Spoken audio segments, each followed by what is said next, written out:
આવે એવા અમે લીલન ના કઈ ઝાકમઝોળ કપડા સફેદ કડચલીયું પડે એવા કપડા ન હોય અમારી પાસે, કંપનીના બૂટ ચપ્પલ ન હોય, એ બધું ભાજપ વાળાને દીધું. ભાઈએ કહ્યું એમ તાલુકા પંચાયત જિલ્લા પંચાયતમાં ચૂંટાણો હોય, પંખા વગરની સાયકલ લઈને ફરતો હોય, જેવો સભ્ય બને અને 2 વર્ષ થાય એટલે નવે નક્કોર ગાડી આવે. પાછી એના ઘરેથી બહેનો હોય, ભાજપના હોદ્દેદારોમાં એવું એમના ઘરેથી બહેનો હોય, એ પાછા પિયરમાં જાય, દેરાણા જેઠાણામાં જાય, એ એકલા પોળા પોળા એ પાછા એમ કે અમારા એ તો ભાજપના મોટા નેતા છે.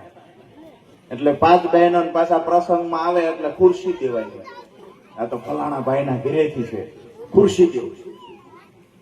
અને ઈ બેન પાસે આવીને નખરા કરે, હું તો હેઠે બે હતી ને હું તો ખુરશીમાં જ ખાઉં છું.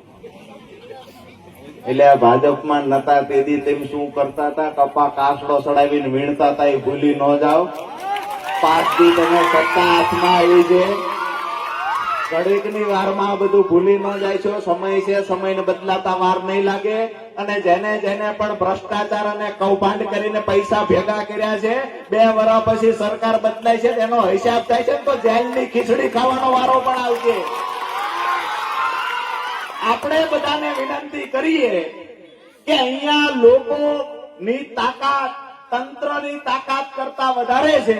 લોકો જયારે મત આપે ત્યારે તમે સત્તામાં બેહો છો અને એ જ લોકોની સામે તમે ડંફાસો મારશો. અમે તો ભાજપના નેતા છીએ, અમારા તો ધારાસભ્ય હારે સંબંધ છે, અમારા સાંસદ સભ્ય હારે સંબંધ છે.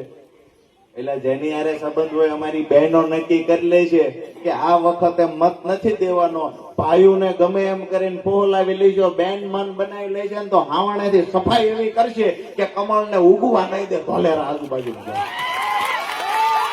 બહેનો મન બનાવી લેવાનું છે ને આ વખતે સફાઈ.